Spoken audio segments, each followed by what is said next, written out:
So, hi everyone, and welcome to the Importance of Personalization webinar.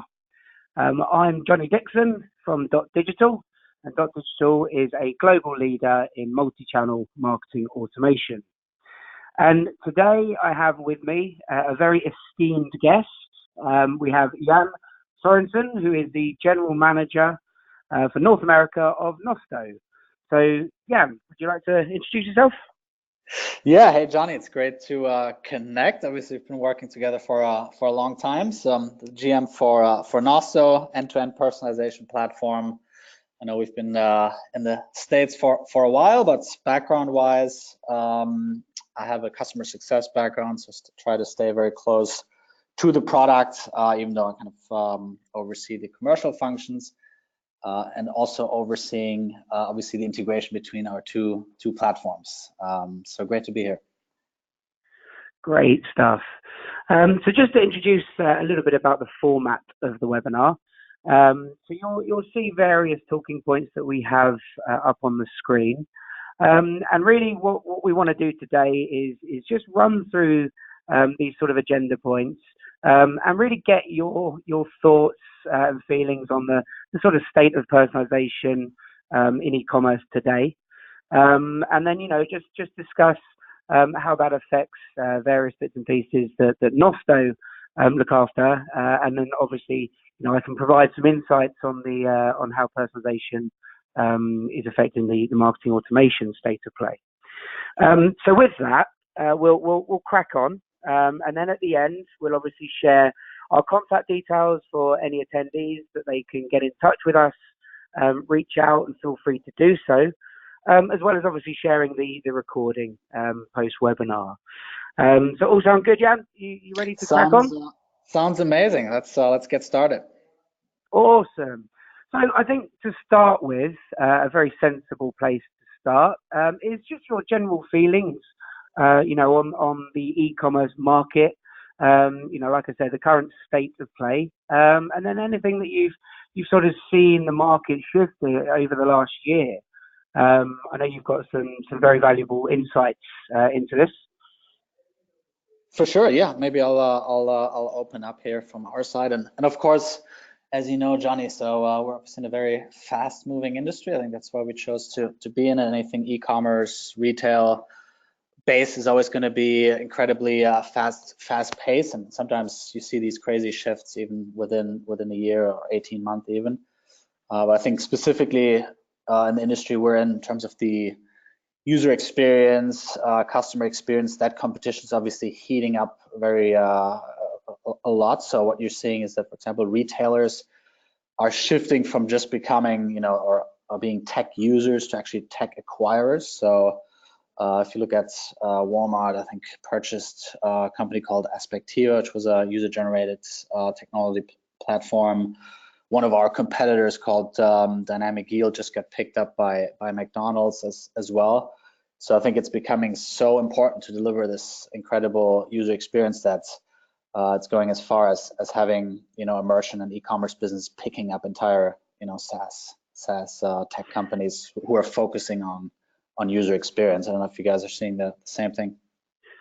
Yeah, absolutely. I think personalization has always been obviously an important point, but I think more and more now, I think the general shift, right, is the consumer is totally expecting a personalized experience, and a personalized experience kind of on every channel, right?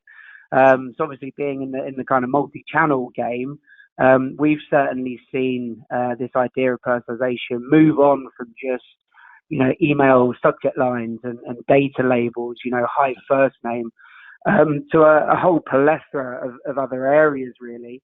I know we can go on and talk about sort of the emerging direct to consumer brands that are popping up, but certainly in our world we're seeing AI drive a lot more sort of personalization.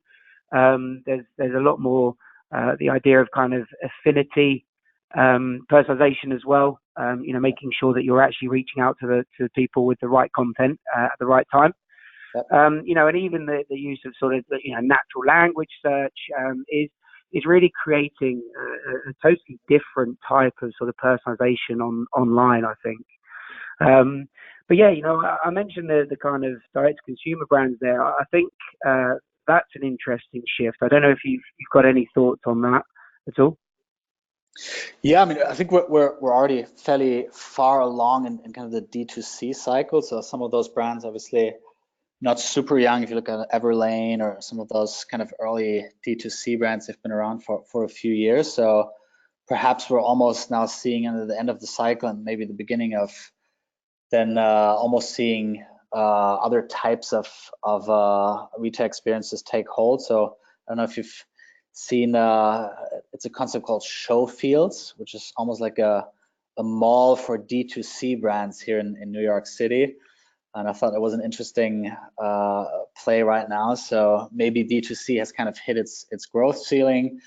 And now you're kind of starting to see those aggregate shops again take hold. That's perhaps what's happening. But in general, anything that's D2C definitely has an impact on what we're doing here on the marketing automation side. And the reason being is that they have usually very few SKUs, so products and inventory, and they also usually have kind of a pre-segmented persona, which basically then begs the question, like, why should I use personalization if I'm already serving this niche market? And that's why we're also seeing personalization move on from perhaps pure, persona targeting, right? So maybe if you go to a department store, you have men's suits on the top floor and maybe more active wear. But if you're in a D2C brand, that's already pre-segmented, so you don't really have that. So we see a lot of focus being put on more life cycle based personalization, certainly more focus on customer lifetime value based personalization, and just in general using more storytelling as well, as opposed to just this kind of old school persona targeting. Yeah, I think you're right. I think it's this kind of idea of hyper personalization. Again, it really comes down to the individual. You're absolutely right. It's almost, I suppose, this idea of very, very specific audiences, that have different needs, different buying patterns or behaviors. And I think, this is why, although it's interesting, you mentioned there, lower SKU count, is there so much of a need for personalization? But I suppose you can flip that right on its head and actually discuss that the idea is now it's even more important, because every human and every individual is totally different. They buy differently, they see things differently, and I think it's ever more important now to sort of tap into that, into those different types of audiences. And then I think also moving on sort of with that trend, I suppose, because I think it does lead on, is also this trend of kind of conscious, certainly conscientious shopping, and sustainability. We know that is a hot topic worldwide, in every aspect of life these days. But I'm very interested to get your thoughts on that kind of impact on how that's affecting personalization, and user experience as well from your point of view. Yep. So actually, we did a study on that, and we found like most people obviously support conscious and conscientious shopping, but then when you ask them if they were willing to pay for it, so then it's definitely a lower share who's actually willing to open the wallet and pay for this kind of experience. But what I do feel personalization does have a role to play here, in essentially not making sure that you shop more, but perhaps more selective and finding the exact right item that you then cherish a little bit more, as opposed to just buying ever more products. So I feel both the product recommendation engine can play a role in just making sure that you choose less but maybe higher quality products. But then also in terms of the storytelling, what we see now as well, personalization being used to target, for example, a new customer, and instead of kind of just showing what you have to offer on the product side, you'll show a lot of content around how the product is created, the production process, anything around it being obviously good for the environment and so on. So you start with the storytelling and then you move on to the commercial side. So we've seen Nosto also being leveraged in a way that it's more around storytelling as well, for sure. Yeah, and I think one of the things that kind of shocked me recently was also this idea of returns. And I mean, apparently the stats are quite staggering. I think they expect something like half a $1 trillion, in returns, and I think it's jumping up kind of every year.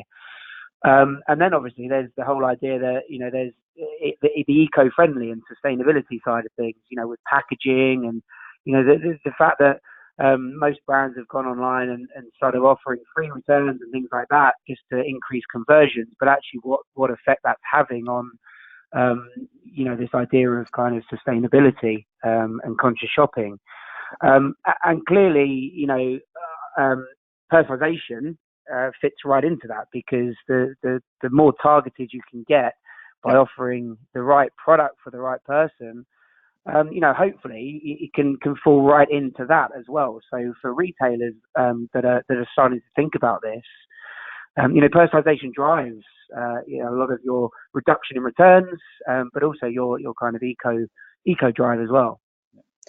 And maybe this is getting a little bit too technical, but I think what you're also seeing is that kind of personalization engines, product recommendation engines, anything that's inventory management, it's definitely taken into consideration return rates, almost like a signal. And if there's kind of a signal that products are coming back, you can obviously then suppress those products. So I think that kind of falls under this label of multi-goal optimization, right? You want to make sure that you optimize the entire shopping journey end to end, and then also past the purchase.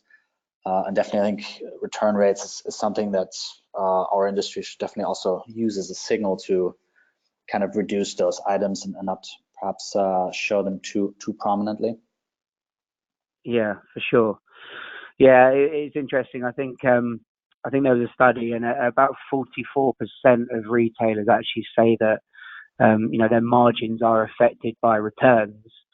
And I think they predict that something in the region of about 10% of all holiday sales or purchases, will be returned. So, super interesting point, and I think that's an important one for retailers to certainly start thinking about, how they can adopt strategies to reduce that, because it just has multiple benefits. Cool. So then coming on to, I suppose some more of the nitty gritty, obviously with the audience that we have listening in, they'll be keen to learn some of the sort of successful personalization strategies that you've experienced. What are some of your customers implementing or doing, to really take this to another level? Yeah, so I think if you look at the Nosto customer base, in the past, it's always been around product recommendation. Let's do something that's one-to-one. I think now our most sought after products is certainly the on-site content personalization. So making sure that we're serving, dynamic banners, dynamic navigation bars, customized pricing, obviously customized payment methods based on kind of the signals that customers are leaving on the site. And I feel what I then see quite often are things like brand affinity targeting. So if someone has shopped in a multi-brand store, a specific, Nike brand, that you can surface that content and make sure that customers feel understood. We've seen a lot around category affinities as well. So if someone's currently in the business of buying a coat, for example, then you want to make sure that's not just the products are personalized, but definitely also the content around it. I've already mentioned that the life cycle targeting is becoming much bigger, especially in D2C, right? So if you're a new customer, you want to introduce your brand, and then once a conversion happens or there's more interest, then turning the shop into more classic e-commerce presence. So definitely the life cycle piece has become much bigger. But what we then also see, and maybe something you see as well, the moment you talk about content personalization, then the question comes up, how do we generate all this content, right? So now we have the power to target, 20, 30, 40, 100 different segments, but I necessarily don't want to create dynamic content for those specific audiences. So sometimes what we recommend is to actually leverage some of the stuff that customers have been doing with dotdigital, where they can perhaps recycle some of that content that they're using for welcome series or sort of CLV targeting, and then leveraging that on site. So I think that's been working pretty nicely, just to kind of reduce the overhead on content production, and then being perhaps fairly cautious with how many segments you create and how you engage them. So let's assume you have 10 categories, then perhaps you would start with the top 3 best performing categories and start with those, and then move kind of from that permutation thinking, right? So if let's say you have 5 life cycle segments and you have 3 category segments and 2 brand segments, that obviously leads to an explosion in theoretical content that you need to produce if you were to think of this as a permutation. But if you kind of start dividing and assigning those goals to specific blocks on your website or in your email, then you can get away with those 3 pieces of content for the category and 3 for brand, and then you end up just having to produce maybe 10 pieces of additional content, and then having all these amazing permutations as well. I'd love to hear a little bit more also on your end, how you're optimizing the dynamic content on an email.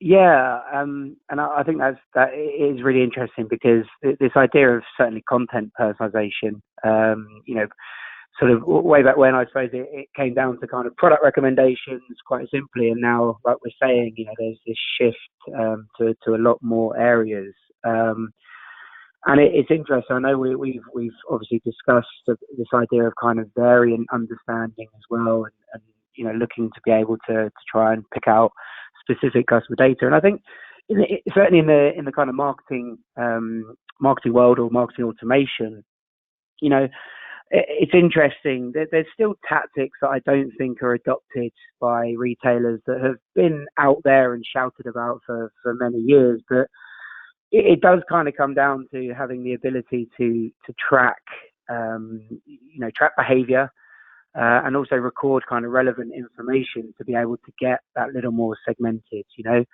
We can talk about the simple demographic type segmenting of male, female, whether someone's active or inactive. And then it goes, a little bit deeper, I suppose, when you start looking into your kind of buying personas, your recency, frequency, monetary. And it's trying to combine all these different aspects, and then serve the best possible content, the best possible kind of product recommendations, I suppose. But it still amazes me, and I think it's such a simple trick often for retailers. Obviously, if they're using a platform that has the ability to, like Nosto would give, or dotdigital, but there are others obviously out there as well. Things like cart abandonment, or even the browser abandonment. We don't see a lot of personalization even within those 2 classic moneymakers. If you think about a cart abandonment email, and you're a regular shopper, you often just get the same emails over and over again. And it's super simple to be able to identify, someone's a repeat purchaser who will purchase 5, 10 times, maybe display some different content.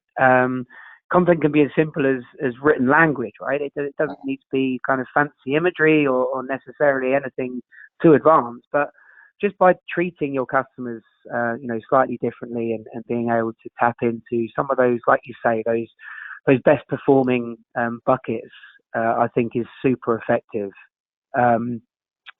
The other interesting thing that we're seeing as well, that's been adopted quite successfully, and I'd love to get your thoughts, or if you've seen any customers kind of adopting this, is like date, time, and location personalization as well. Again, we're seeing this being used pretty effectively. Certainly in a country like North America, tapping into the West Coast versus East Coast, or reacting to certain weather behaviors or locational events can be super effective. I don't know if you've got any thoughts on that. Yeah, for sure. I think geolocation is one of those signals that we actually use to kind of pre-personalize the shopping experience. And I think it's super important. If you don't have any track behavior yet, you don't have any page views, you don't have any conversions. So let's say if it's a net new client or customers coming to your website, so at least inferring the geolocation is actually a super important signal. And what we would do then show the products that are trending either in that city or in that state. So you're already getting at least some kind of segmentation going, and then obviously dragging and getting the customer into the site. So I think that's hugely important. But then also in terms of events that can be local, right? So we've had a few folks do, for example, the Canadian national holiday, and they started putting certain banners on the side that's been performing really, really nicely as well. Just that seems to work very, very nicely. And I think events and time of day, I mean, in fashion you have sometimes, those campaigns like fast fashion, they run out of inventory within 24 hours on single SKUs. So just being able to just shift what's being shown on the website almost in real time is super important. And I think when I see some of the tools out there, they'll show you what's been trending the last 30 days, or last 60 days, which won't do the trick, right? Especially if you see something trend within the day, you have shifting trends. So definitely one of the use cases for Nosto, any personalization solution for sure. Yeah, and that actually, I mean, almost perfectly kind of transitions us to this idea of personalization trends, what's to come. I mean, the example you just stated there is never more relevant than right now with Black Friday coming up. And inventory just selling out, the click of a finger kind of thing, being able to ensure that you've got the right engine powering products and recommendations and things like that, that isn't just going to lead to disappointment, right? Because I think unless you do have a good strategy or a good technology in place to be able to manage this for you, you are at the risk of literally upsetting your customers if they go to products that they can't buy or that's out of stock. It just leads to a bad customer experience, which we all know can lose the customer for life. Potentially, that is the ultimate risk, I suppose. But I'd love to hear your thoughts on kind of where these personalization trends, what you're seeing and what's to come. Both in the market and what you're seeing retailers do, but also, you're obviously managing or general manager at Nosto, one of the leading personalization platforms. So, what exciting stuff can you see coming within your platform or just within the industry? Yeah, for sure. And maybe one of those points actually goes back to just essentially highlighting the right products at the right time, and obviously fully personalized. So one of the things that we're seeing take hold now, if we talk about product recommendations, is a much better understanding of the variants, right? Talking about size, talking about color, just essentially having an understanding of child product affinities. And you see that application anywhere, right? So if it's fashion, you want to obviously recommend the right size. If it's, let's say, beauty, you want to make sure that it's the right variant based on your skin complexion. So I think there's a big trend towards making sure you're not just showing the right parent product, and it's maybe a little bit nerdy here, but then also going down to variant level personalization. So I think that's been fairly huge. And kind of powering that and just powering better recommendations. A lot of work being done around image recognition, because the data that we're getting, and I'm sure it's the same for you, we're working off of the same product feed. The product metadata is fairly dirty that we're getting. It's kind of manually merchandised often. So using the metadata, using the product descriptions from our customer base is actually sometimes hurting the performance of product recommendation, content personalization as well. So field image recognition can just use the image and then create the metadata essentially on its own. And then we can be much more specific around, surfacing, for example, a product bundle when we're talking about fashion as an example, or we can make it easier to shop different styles as well. So there's a lot of work being done around that. I also see quite a bit of work around being not just e-commerce focused, but then also starting with specific vertical experiences. So one of the things that we're looking at right now is helping our beauty and health clients allow the ability to kind of surface a replenishable product at the right time. Let's say if you're buying some kind of face cream, you make sure it appears again at the right time, essentially when you're running out. And you want to do that without any structural data. So let's say if it's a product that might run out in 30 days for you, but someone else in 60 days, someone else in 90 days, then we should, as a AI machine learning platform, obviously understand that and make sure that we can surface it at the right time. So there's a lot of work being done around just getting much more detailed and granular on the product recommendations.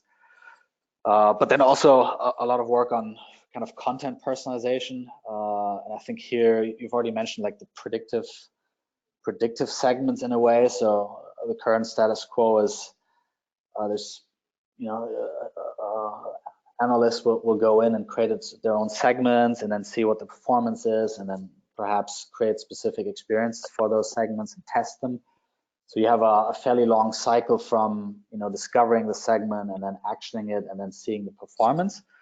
So I feel again our platforms are here to kind of help, and one of the things we're seeing is called opportunity surfacing, where valuable clusters of segments are being surfaced, and then you can just action them right away, as opposed to having the data scientists create those segments on their own.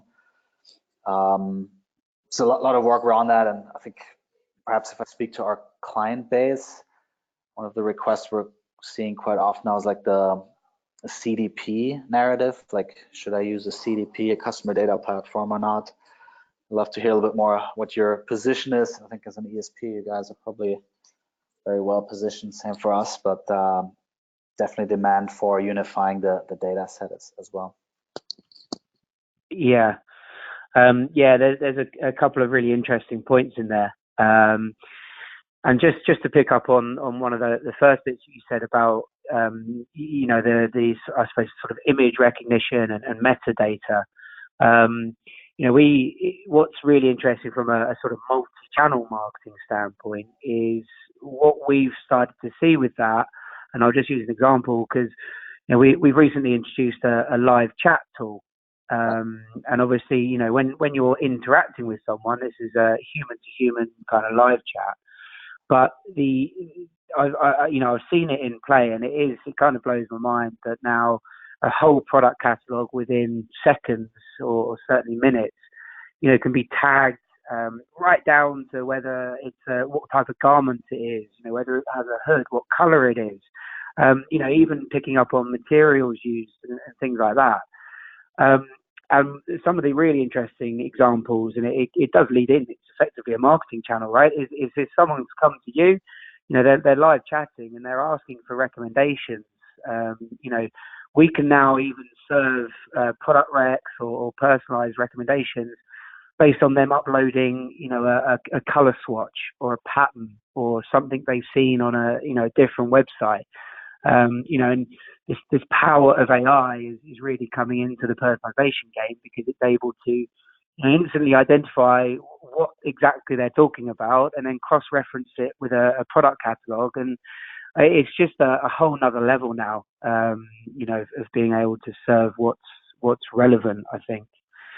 And then you mentioned the CDP and this idea of kind of customer data platforms being kind of all immersive from a data standpoint, this 360-degree view. And I think they're you know, those platforms are great, but it really depends on the type of business, I think, because it really depends what channels you're selling through. You know, how many different kind of sections of your business there is, because like you say, a pure play health and beauty retailer, you know, may not need to go down the customer data platform route, because combining a platform, you know, like ourselves and Nosto, for example, can actually drive a lot of that individualized personalization alone. I think it's when you start adding in other, you know, other channels or departments, or you know, you've got different sort of brands and things like that, that starts becoming relevant. I don't know whether you kind of agree with that sentiment. Yeah, I think a lot of the CDP narratives around kind of loyalty, right? If you have a fairly large retail share as opposed to e-com, then it probably makes sense to start kind of unifying the data set. But at the same time, I think if you speak to a data scientist, and we speak obviously to our teams all the time, what they come back with is that, you know, what's important is that you action the signals in the moment that they happen. So if you're on a website or you're on an app, and you're showing some kind of interest in a product, you want to make sure that that's, you know, reinforced in that moment, and you show the right cross sales and right offers. So oftentimes it's not that beneficial to then have that data appear somewhere else, you know, because it's already outdated the moment it hits the CDP. What is important is that it's being actioned immediately. So I think that's where our platforms also come in. So I think a CDP is almost like, yeah, like an ideal state. Of course, you want to know everything about your customer, but a lot of those data points, I mean, you won't be able to action them on your own. Like, no marketer will actually get that much benefit out of it. So again, I think just same point as you. If you're a cross-channel retailer, then probably something to look into, but also with a caveat. Yeah. Okay. And I'll throw I suppose maybe a miniature curveball here.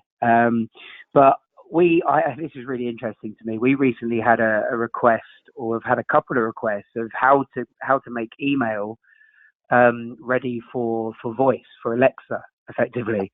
Right. And you know, it made me think: is there anything you're seeing or having to start thinking about from a voice-enabled search point of view with personalization as well? Have you touched on that at all?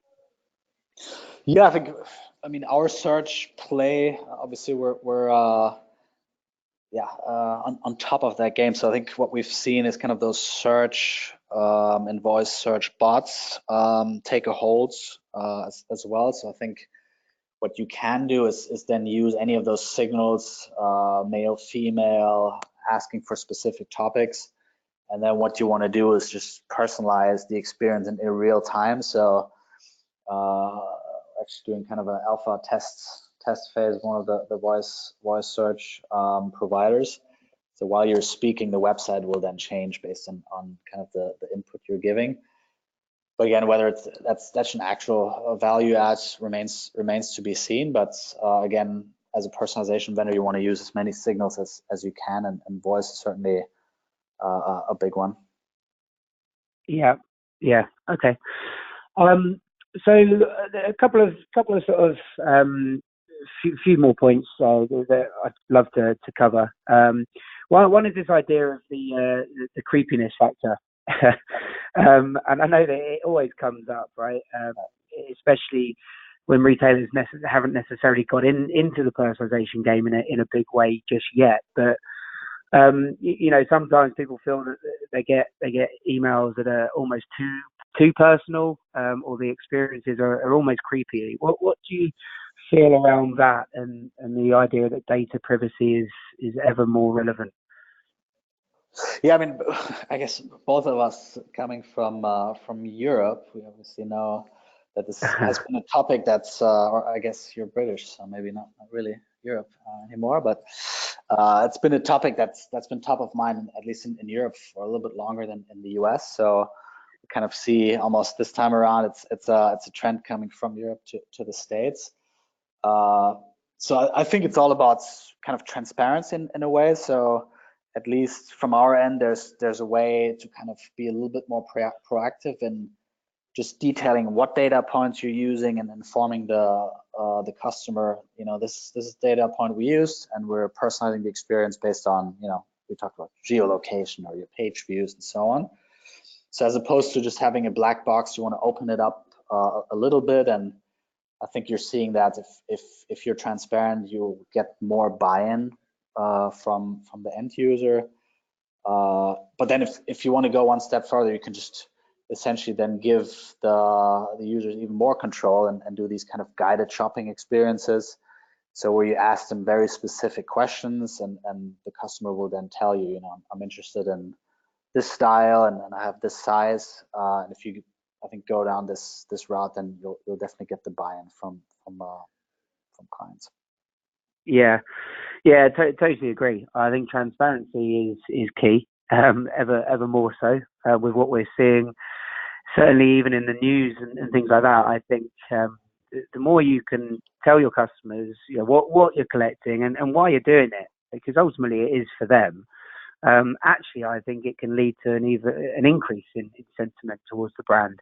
Especially if you're doing that and your competitors aren't. I think where people get creeped out is the idea that they're browsing a website or going on an online journey. Everything starts being retargeted, and they kind of have no idea where that's come from. So I think you're right. And I think we see in marketing, right? You get those browser abandonment emails, and there's been stories of those turning up in the inbox before you've even left the website type thing.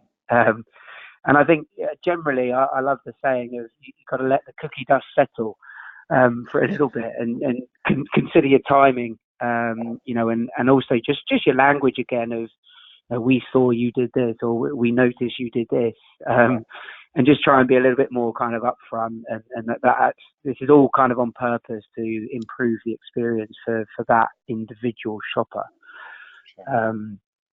Cool. So we'll kind of move on to your final thoughts around practical tips for retailers around Black Friday. But before we do that, it'd be good to see what you think about how retailers go about choosing the right technology. How do they identify whether a Nosto is the perfect solution for them? And then maybe also how they identify whether it's going to fit within their current stack or their existing ecosystem. Yeah, you've already mentioned like the concept of these stacks, certainly marketing stacks. If you analyze D2C brands, or you analyze perhaps a B2B brand in comparison, you always find that they almost use the same technology stack, and it's probably for a good reason, because those technologies obviously integrate, and they're mostly non-competitive, so definitely complementary technologies. But it really depends kind of are you D2C brands, what stage in the market entry. But I feel definitely what you want to ask is, what was the initial core competency of that technology? So obviously you guys initially was email, for us initially product recommendations. So that's always kind of allows you to see what the vendor's actually core competency is. But definitely then the integrations, that's huge. We've just talked about the CDP narrative, and if you want to get away from these, let's call them all-in-one marketing clouds, then you need to find technologies that are the best at what they do, but then they need to be open enough. So that obviously could be one-click integrations, like for example between Nosto and dotdigital, or just an open API library. And I think you should then cover both as well. What's your take? Yeah, it's super interesting. Everyone loves the idea of a kind of marketing cloud, or a sort of all-in-one solution. But I find it's almost funny that a lot of these clouds, the components within them, don't integrate as well as it would if you took individual solutions like dotdigital for the marketing and communications, but also tying in a Nosto to feed those recommendations, to feed some of that content personalization. So yeah, and I think with retailers, the most important thing really is to look at those integration points. And start looking at best of breed platforms, but best of breed platforms that work together, because it's just going to save a ton of cost down the line. And also, if you're really looking at introducing new technology, you're doing it for a reason. You're doing it because you want to see an uplift. And if you can get them all talking to each other from day one, from the point of choosing them, then instantly you can start feeding. Everything feeds each other. So I just mentioned there, your recommendations feed email communications. There are other platforms out there that the likes of Yotpo, the ecosystem that can do reviews, and that feeds again email campaigns that then lead back to recommendations based on what someone's reviews. So I think that's super important to think about in this day and age. Is best of breed, not necessarily a marketing cloud, but ones that obviously talk to each other and can complement each other. I think one additional point, which was actually something that's not even beneficial to highlight here for us, but the topic of vendor lock-in. So if you're an e-commerce merchant and you buy 5 pieces of technologies as opposed to one, it's just much easier to rip it out again, as opposed to having this all or nothing approach. So we're seeing that with these big platforms. Obviously, they're designed to kind of lock you in. But if you choose that more nimble best of breed, it's so much easier to just take something that's not relevant anymore for you and just drop it by the wayside. Yeah, and I suppose that falls into the whole topic of headless commerce, which is a bit of a bombshell to drop at the end, because that's probably deserves a whole other webinar. But this idea of a decoupled kind of back end and front end, we're seeing that trend more and more. Even the e-commerce platforms are jumping on board of it. So you're absolutely right. I think if you buy into a one solution that says it does all, it's actually a potential headache down the line. Awesome. So I suppose just to wind things up, we have Black Friday in a couple of weeks. I think it's the 28th this year.